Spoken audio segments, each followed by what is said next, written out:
ప్రియుని స్వరము ప్రభు యేసు స్వరము పరలోకములో నిలిపే స్వరము పరిశుద్ధతలో నిలిపే స్వరము నిలిపే స్వరము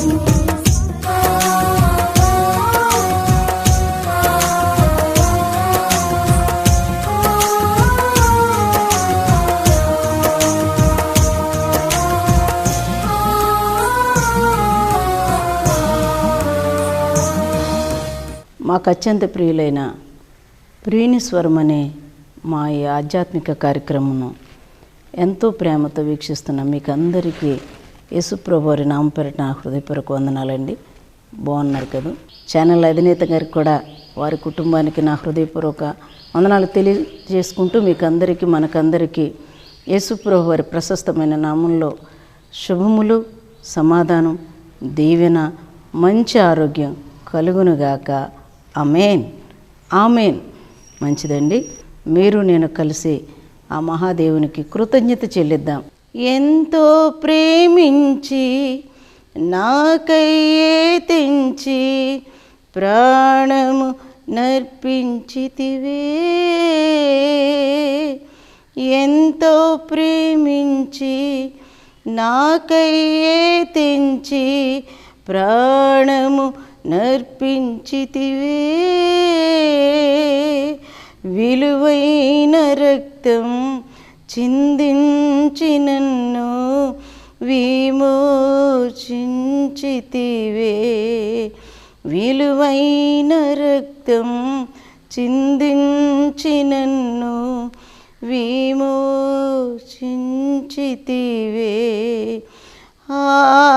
ఆరాధనా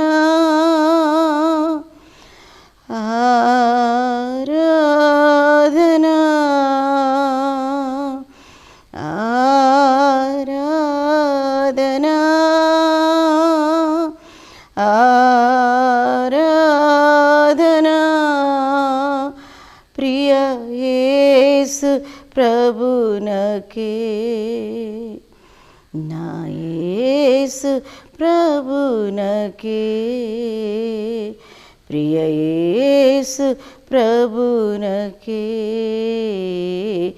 నా యేసు ప్రభునకే. స్తోత్రం, స్తోత్రం, స్తోత్రం. అత్యంత కృపాభరితుడా, ప్రేమ కలిగిన తండ్రి, జీవాధిపతి, మీకు వందనాలు, స్తోత్రాలు చెల్లించుకుంటూ ఉన్నాను ప్రభువా. అత్యున్నత సింహాసనాసీనుడా, మీకు స్తోత్రాలు. మమ్మల్ని బలపరిచి స్థిరపరిచి ఇంత మంచి సమయాన్ని ఇచ్చినందుకు స్తోత్రాలు చెల్లిస్తూ, మీరు మా అందరితో మాట్లాడి మహిమ పొంది మమ్మల్ని నీ కృపతో ఆవరించి నీ రాజ్యానికి ఆయుత్తపరచమని ప్రార్థన. సద్బోధకుడును అతి త్వరగా రానయ్యున్న యేసుప్రభు అతి శ్రేష్టమైన నామంలో స్తుతించి ప్రార్థించి అడిగి పొందుకుని ఉన్నాము తండ్రి. ఆమేన్, ఆమేన్. Thank you. మరొకసారి నా నిండు మనసుతో మీకు హృదయపూర్వక వందనాలు తెలియజేసుకుంటూ వాక్య భాగంలోనికి వెళదాం.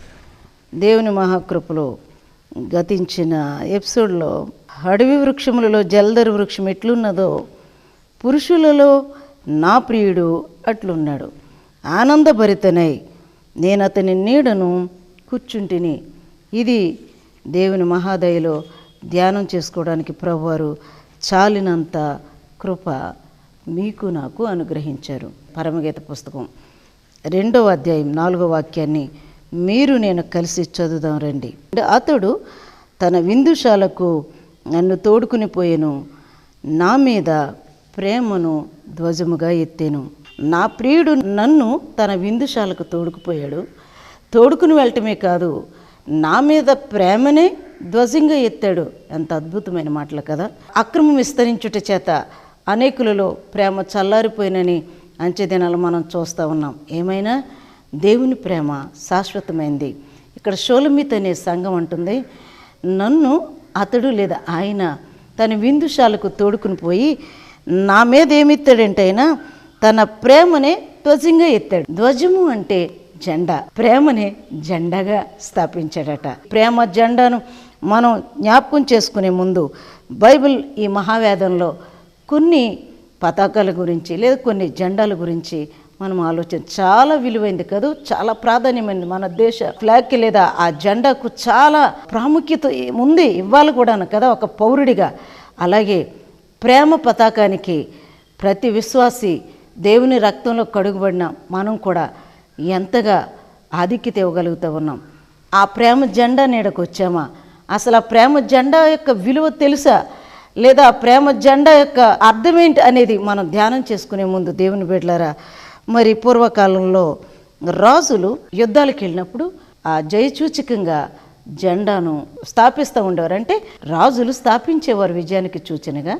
అలాగే మరి చంద్రమండలంపై అడుగుపెట్టినప్పుడు నీల్ ఆర్మ్స్ట్రాంగ్ అలాగే వారి బృందం తొలిగా చంద్రమండలంపై అడుగుపెట్టినప్పుడు జెండాను పాతినట్లుగా మనం చూస్తూ ఉన్నాం. అలాగే ఈ భూలోకంలో అపరాధముల చేత పాపముల చేత చచ్చిన మనలను ఆయన ఈ లోకం నుంచి ప్రత్యేకపరిచి ఆయన రక్తంలో కడిగి ఆయన ప్రియమైన బిడ్డలుగా స్వీకరించి ఆయన తన కుమార్తెలుగా కుమారులుగా అంగీకరించి దేవుని బిడ్డలారా తన విందుశాల కంటే ఆ నూతన యెరూషలేమును విందుశాలగా అభివర్ణిస్తూ ఉన్నాడు భక్తుడు. మనలో ఏ అర్హత లేదు, నాలో ఏ యోగ్యత లేదు, కానీ కేవలం ఆయన ఉచితమైన కృపను బట్టి మాత్రమే ఆయన మనల్ని రక్షించుకున్నాడు, మనల్ని కొన్నాడు ఆయన రక్తంతో.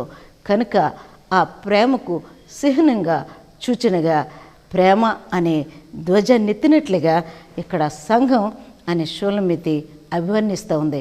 ప్రేమ ధ్వజం గురించి ఆలోచించే ముందు ఈ మహావేదంలో కొన్ని పతాకాలు ఉన్నాయి, కొన్ని జెండాలు ఉన్నాయి. వాటి గురించి మనం మాట్లాడుకుందాం. యెహోవా ధ్వజం, దీని గురించి మనం మాట్లాడుకోబోతుంటుండగా దేవుని బిడ్డలారా, నిర్గమకాండంలో రెఫదీము అనే లోయలోకి ఇశ్రాయేలు ప్రజలు వచ్చినప్పుడు ఆ లోయలో అమాలేకీయులకును ఇశ్రాయేలులకు యుద్ధం జరిగింది. మోషే అనే మహానాయకుడు చేతులెత్తి ప్రార్థన చేస్తూ ఉంటాడు. ఆయన ఎప్పుడైతే యుద్ధం ముమ్మరంగా జరుగుతూ ఉందో ఈ మహానాయకుడు ఎప్పుడైతే ప్రార్థన చేస్తూ ఉంటాడో అప్పుడు చేతులు బరువెక్కుతాయి కదా, ఎంతసేపు అని మరి పైకెత్తగలడు. అలా ఎప్పుడైతే ఇలా దించుతాడో వెంటనే ఏమవుతుందంటే యుద్ధంలో ఓడిపోతారండి ఇశ్రాయేలు ప్రజలు. అందుచేత హూరు అహరోనులు ఏం చేస్తారంటే ఒక రాయి తీసుకొచ్చి మోషే అనే మహానాయకుడిని కూర్చోబెట్టి ఆయన చేతులు దించకుండా యుద్ధం జరుగుతున్నంతసేపు కూడా ఆయన చేతులు ఎత్తిపట్టడం జరిగింది. ఆయన చేతులను ఆదుకున్నారు. ఒక విధంగా చెప్పాలంటే ఆయన చేతులు ఎప్పుడైతే అలా ఎత్తిపట్టి ఉంచారో అమాలేకీయులు ఓడిపోయారు, ఇశ్రాయేలు ప్రజలు గెలిచినట్లుగా మన లేఖనాల్లో సుస్పష్టంగా చూస్తూ ఉన్నాం. ఎప్పుడైతే విజయం కలిగిందో మోషే ఒక బలిపీఠాన్ని కట్టి దానికి యెహోవా నిస్సి అని పేరు పెట్టాడు. యెహోవాయే నా ధ్వజము, యెహోవాయే నా పతాకము, యెహోవాయే నా జయసూచకమైన జెండా, ఆయనే ఈ జయాన్ని ఇచ్చాడని చెప్పి అక్కడ యెహోవా నిస్సి అని పేరు పెట్టడం సుస్పష్టంగా మనం చూడగలుగుతూ ఉన్నాం. దేవుని బిడ్డలారా, నేను ఇక్కడ ఒక విషయం మీతో హృదయం విప్పి మాట్లాడాలని ఆశపడుతూ ఉన్నాను. మీరు దేవుని సహవాసంలో ఉంటున్నారా? దేవుని సేవకునికి సంఘంలో మీ పాత్ర ఏంటి? దైవజనునితో నీ సహవాసం ఏంటి? దైవజనుని చేతులు ఎప్పుడైతే ఎత్తిపెట్టారో అప్పుడు విజయం కలిగింది. ఆ విజయానికి సూచనగా సంకేతంగా జయసూచకంగా ఒక నిస్సి అని యెహోవా నిస్సి అని ఒక బలిపీఠాన్ని కట్టి అక్కడ ప్రార్థించినట్లు మనం చూస్తూ ఉన్నాం. ఈరోజు చాలామంది సేవకులను దూషించటం, ఈ లోకంలో నువ్వేం చేస్తున్నావు నాకు తెలియదు, మనం ఎంత సంపాదించినా ఏది చేసినా అది దేవుని కృప, ఆయన సామర్థ్యం వలన మాత్రమే, ఆయన ఇచ్చిన కృప వలన మాత్రమే మనం ఈ యొక్క స్థితిని కలిగి ఉన్నాం. ఆ స్థితిలో దేవుని కొరకు మీరేం చేయగలుగుతున్నారు? దేవుని కొరకు నేను ఏం చేయగలుగుతా ఉన్నాను అది ప్రశ్నించుకోవాలా. ఈ లోకంలో మనం పట్టుకెళ్ళిపోయేది ఏమీ లేదు, మనకు కూడా వచ్చేది అంతకంటే లేదు.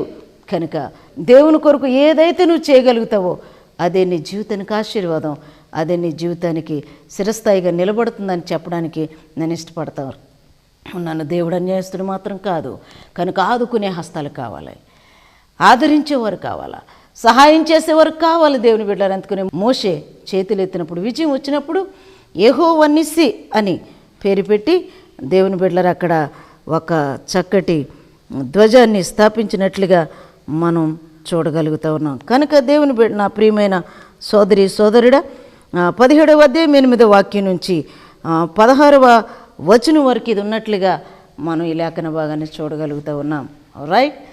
అమాలేకీయులు ఎవరు? ఈ అమాలేకీయులు అంటే అమాలేకు ఏశావు యొక్క మనవడు, యాకోబు సహోదరుడైన ఏశావు యొక్క మనవడు అమాలేకు. అంటే ఏశావు కుమారుడైన ఎలీఫజు యొక్క కుమారుడు అమాలేకు. అంటే యాకోబు మనవడు. ఇశ్రాయేలీలు అంటే యాకోబు సంతతి, అమాలేకులు అంటే ఏశావు సంతతి.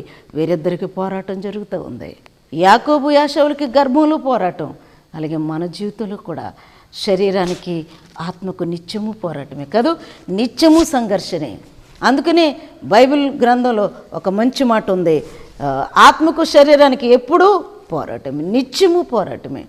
అయితే మనం ఈ పోరాటంలో ఈ శరీరాశలను జయించగలుగుతున్నామా? ఈ ఆత్మయాత్రలో అమాలేకులు మనకు ఎదురవుతారు. అయితే అమాలేకుల మీద విజయం చూడాలంటే ఆనాడు మోషే అనే మహానాయకుడు చేతులెత్తి విశ్వాసంతో ఎలా అయితే ప్రార్థన చేశాడో అలాగే మనం ప్రార్థన చేయాలా. 142వ సంకీర్తనలో చేతులెత్తుట దేవునికి సాయంకాల నైవేద్యమని వ్రాయబడింది. తిమోతికి రాసిన పత్రికలో సంశయం లేని వారి పురుషులు ప్రతి చోట చేతులెత్తి ప్రార్థన చేయాలని ఆ పత్రికలో పౌలు భక్తుడు రాస్తూ ఉన్నాడు. కనుక మనం ఎప్పుడైతే ప్రార్థన చేస్తామో ఏమీ కాదు, ఇది ఒక యుద్ధం, ఇది ఒక యుద్ధ వాతావరణం. మన జీవితం మనకు విజయం కావాలి అంటే తప్పనిసరిగా ప్రార్థించేవారుగా ఉండాలని ఈ వాక్యం హెచ్చరిస్తూ ఉంది. రెండవది, మనం సత్యం అనే ధ్వజం కొరకు మనం మాట్లాడుకోబోతూ ఉన్నాం. కనుక దేవుని బిడ్డలారా, ఈ మాట 60వ సంకీర్తనలో ఉన్నట్లుగా మనం చూస్తూ ఉన్నాం. దేవుని యందు భయభక్తులు కలిగిన వారు సత్యమును అనుసరింతురు, కనుక సత్యమును హత్తుకుంటారు. సత్యము నిమిత్తమై ఎత్తిపట్టుటకై నీ యందు భయభక్తులు గలవారికి నీవు ఒక ధ్వజమును ఇచ్చి ఉన్నావు. ఎంత అద్భుతం దేవుని బిడ్డలారా, ఎంత అద్భుతం. దేవుని యందు భయభక్తులు గలవారట సత్యాన్ని అనుసరిస్తారు, సత్యమును హత్తుకుంటారు. లోకమంతా అనగా సూర్యుని క్రింద జరుగునదంతయు వ్యర్థమంటాడు. వ్యర్థమంటే ఏంటి? వట్టిది అని చెప్తూ ఉన్నాడు ప్రసంగి. అంటే మాయ, వట్టిది, అబద్ధం. మరెవరు సత్యం?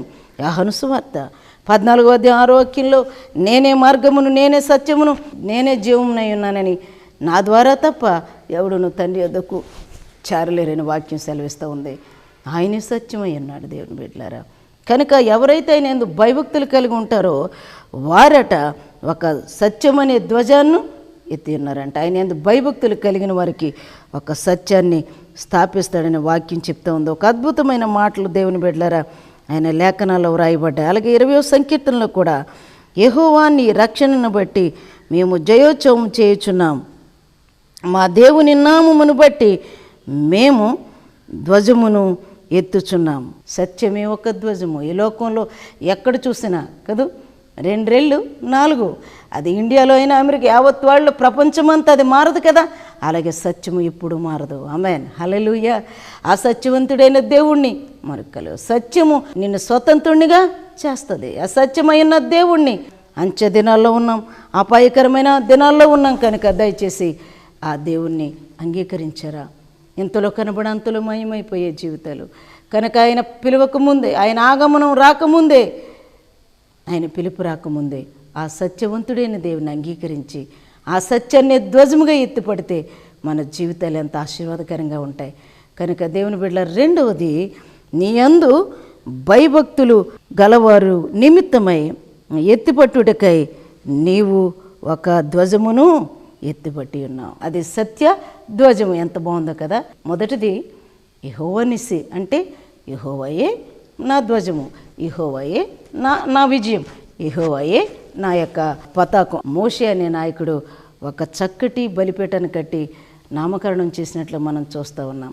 అలాగే రెండవది, తన పిల్లలు ఎవరైతే ఆయన యందు భయభక్తులు కలిగి ఉంటారో వారు సత్యాన్ని ధ్వజముగా, అంటే దేవుణ్ణే ధ్వజంగా కలిగి ఉంటారని ఈ లేఖనం మనకు స్పష్టంగా తెలియచేస్తూ ఉంది. ఆమేన్.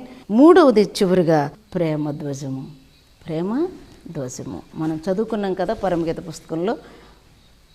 ఆయన తన విందుశాలకు తోడుకుని పోయి ప్రేమనే జెండాగా లేదా ప్రేమనే ధ్వజంగా నా మీద ఎత్తి ఉన్నాడు.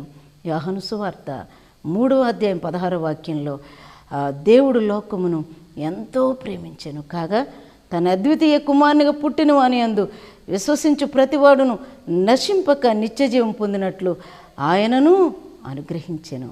ఎంత గొప్ప సత్యం! మనం బలహీనులమై ఉంటుండగా, మనం సిలువకు శత్రులమై ఉంటుండగా, ఇంకా అపరాధులమై ఉంటుండగానే, యుక్త కాలమున భక్తిహీనులమై ఉంటుండగానే మనల్ని ప్రేమించిన ప్రేమ, తల్లిదండ్రుల ప్రేమ కరిగిపోవచ్చు, కన్నబిడ్డల ప్రేమ కలలా కరిగిపోవచ్చు, దేవుని బిడ్డల స్నేహితుల మధ్య ప్రేమ ఏదైనా ఉన్నంత వరకే ఉండొచ్చు. వ్యామోహంతో కూడిన ప్రేమ, స్వార్థపూరితమైన ప్రేమ మనం ఎన్ని చూడట్లేదు ఈ లోకంలో. ఒకసారి అర్థం చేసుకోండి. కానీ నా యేసయ్య ప్రేమలో స్వార్థం లేదు. హల్లెలూయా. ఏదో ఉంటే ఇదేదో చూసి మనల్ని ఆస్తిని బట్టి కానీ, అంతస్తుని బట్టి కానీ, అర్హతను బట్టి కానీ ఆ ప్రభు నిన్ను నన్ను ప్రేమించలేదు. శాశ్వతమైన ప్రేమతో ఇరిమియా గ్రంథం 33వ అధ్యాయం 3వ వచనంలో శాశ్వతమైన ప్రేమతో ఆయన నిన్ను నన్ను ప్రేమించి ప్రేమనే ధ్వజంగా ఎత్తాడట. ఎంతమందిని చూడట్లేదు. ప్రాణాలు తీస్తుంటే ఏంటి అని మనం అడిగితే వాళ్ళు ఇచ్చే సమాధానం ఏంటో తెలుసా? ప్రేమ అంటున్నారు. ఏంటండి ఇది? ప్రేమ ప్రాణాన్ని తీస్తుందా? ప్రాణం పెడుతుందా? ప్రాణం తీది సోదరి సోదరుడా. నా ప్రియమైన తండ్రి తల్లి ప్రాణం పెడుతుంది. అందుకని యేసయ్య ప్రేమకు హద్దులు లేనే లేవు. హల్లెలూయా. యేసయ్య ప్రేమ హద్దులు లేని ప్రేమ, అవధులు లేని ప్రేమ, కొలవలేని ప్రేమ, కొరత లేని ప్రేమ, అవసరాలు తీరేంత వరకే నా ప్రేమ. అవును, ఈ లోక ప్రేమలు అలాగే ఉన్నాయి దేవుని బిడ్డలారా. కానీ నా యేసయ్య ప్రేమ అలాంటిది కాదు. ఆకాశమంతా ఎత్తైనది, సముద్రమంతా లోతైనది, మరణమంతా బలమైనది నా యేసయ్య ప్రేమ. హల్లెలూయా, హల్లెలూయా. ఒకవేళ ఈ లోకంలో నీవు ప్రేమించబడట్లేదా? ద్వేషించబడుతున్నావా? భర్త ప్రేమ, భార్య ప్రేమ, కన్నబిడ్డల ప్రేమ, స్నేహితుల ప్రేమ, ఒకవేళ ఈ లోకంలో నన్ను ఎవరు ప్రేమించట్లేదు అని ఒకవేళ బాధపడుతున్నావేమో, కృంగిపోతున్నావేమో. కానీ శాశ్వతమైన ప్రేమతో ప్రేమిస్తున్న దేవుడు నిన్ను పిలుస్తూ ఉన్నాడు. ఆయన ప్రేమ అగాపే ప్రేమ. ఆయన నిన్ను ప్రేమిస్తున్నాడు సోదరుడా.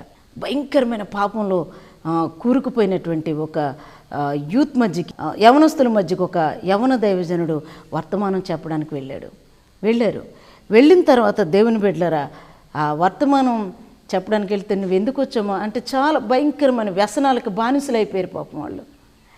వాళ్ళకి దేవుని ప్రేమ కొరకు చెప్పడానికి వెళ్తే పాపంలో కూరుకుపోయి పాపం వ్యసనాలకు లోనైపోయిన ఆ యూత్ లీడర్ ఉంటారు కదా, ఆ యూత్ లీడర్ ఈ వాక్యం చెప్పడానికి వెళ్ళిన ఆయన్ని చాలా భయంకరంగా కొట్టడం జరిగింది, దూషించడం జరిగింది. ఎప్పుడైతే కొట్టాడు ఆయన పడిపోయాడట, లేచి మరలా చెప్తున్నాడట. ఇంకొకసారి లేపాడు ఆయన, లేపి మరలా కొట్టాడు. కొట్టిన తర్వాత అన్నాడు, ఇంకెప్పుడు మా మధ్యకి రావద్దు, ఇంకెప్పుడు ఇలాంటి పని చేయొద్దు నువ్వు అంటే ఆయన అన్నాడట, నేను వస్తాను. నీవు నన్ను శిరస్సు మొదలుకుని చిరు పాదం వరకు ముక్కలుగా కోసేసిన ప్రతి మొక్కలో నుంచి దేవుడు నిన్ను ప్రేమిస్తున్నాడనే మాట నేను ప్రకటిస్తానని చెప్పాడంట. సోదరుడా, దేవుడు నిన్ను ప్రేమిస్తున్నాడు. నువ్వు నన్ను కొట్టినా, ఆ చివరికి చంపేసిన దేవుడు నిన్ను అందుకనే ఆయన ప్రేమకు హద్దులు. ఆయన ఎంతో ప్రేమించాడు. మరి అలా ప్రేమించిన దేవుని యొక్క ఆ ప్రేమను నువ్వు చొరగొన్నావు కదా. ఆయన ప్రేమ అనే జెండా క్రిందకు నువ్వు వచ్చావా?